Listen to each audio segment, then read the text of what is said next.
although that happens, they will always be in our hearts. So let me tell you a story about a man who has always been in my heart and has changed my life. Assalamualaikum warahmatullahi wabarakatuh. And a very good afternoon to Toastmasters me, CGCs and fellow Gaveliers.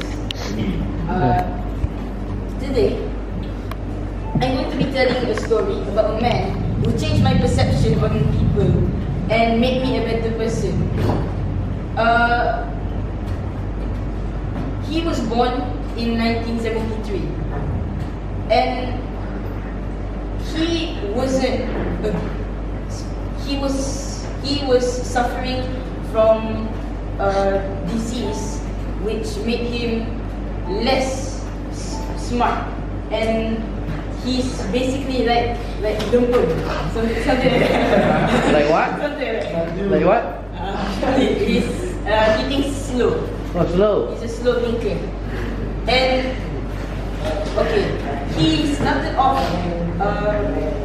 his parents were quite sad that the fact that he was a slow thinker, but his father was a rich man who worked overseas, and his grandmother was an English teacher.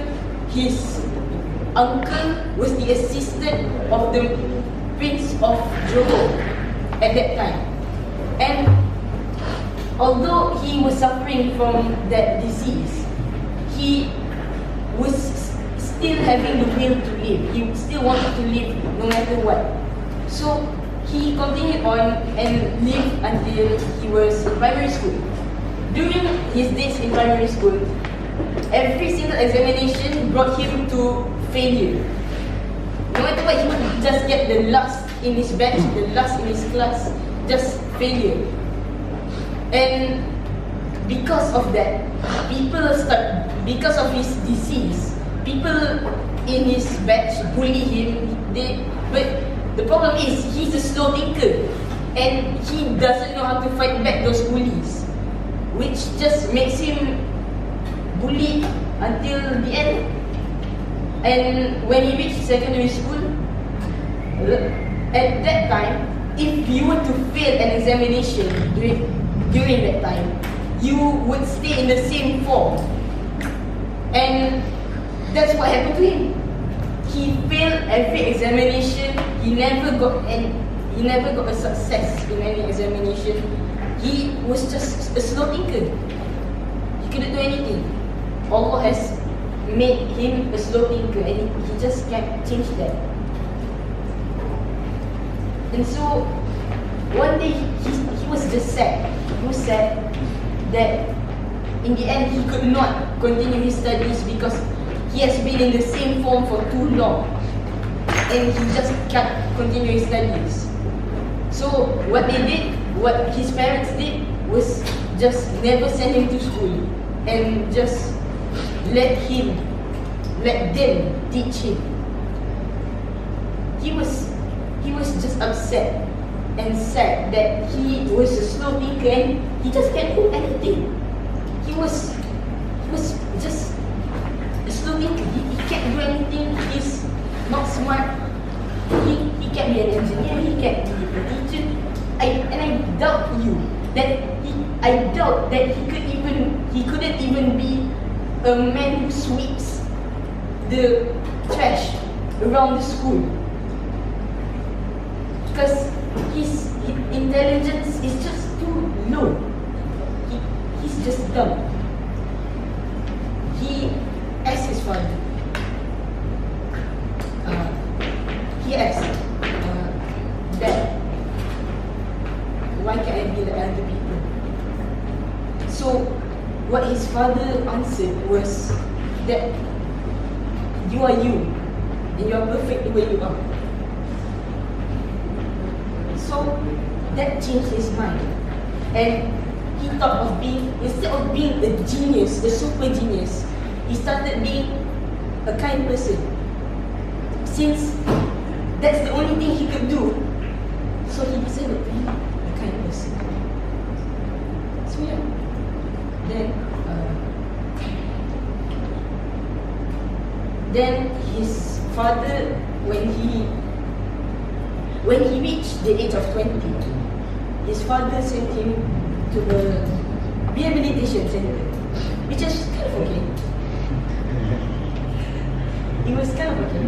So yeah, he got friends because then he was able to find people who had the same problem as him, which was great. He finally had friends. But one day, in 2011, he fell and hit his head hard. So after that, his father didn't want to and thought that he would just keep him at home since he's already old at that time. Actually, he was not that old. He was like in his 30s at that time. I mean, my father is 40 right now, and he's fine. So yeah, he kept him at home.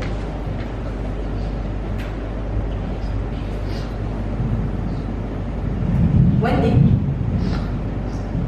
it was an evening, one evening, he was lying on his bed. He just finished his Muhd prayer, and he was just playing with his iPad that his younger brother had gave him. And then suddenly he started to walk because his mother had called him downstairs to come and eat. And then he dropped dead. Exactly the time he was standing, he dropped dead. For no reason whatsoever.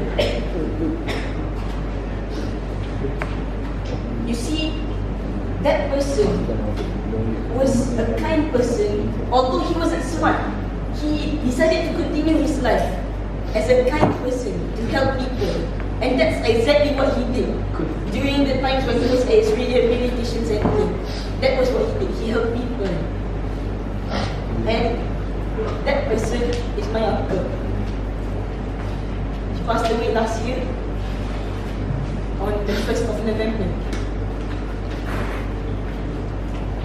You see, my uncle was, although he was sad with his life, he didn't got married with anyone, and he was sad.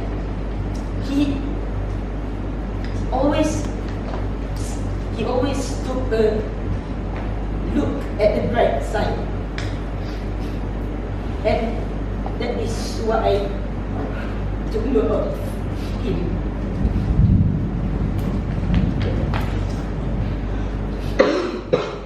He was a great man.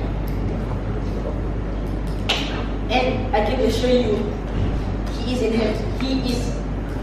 happy right now in the Alam Barzakh, because when I came to see him, he was smiling when he was dead.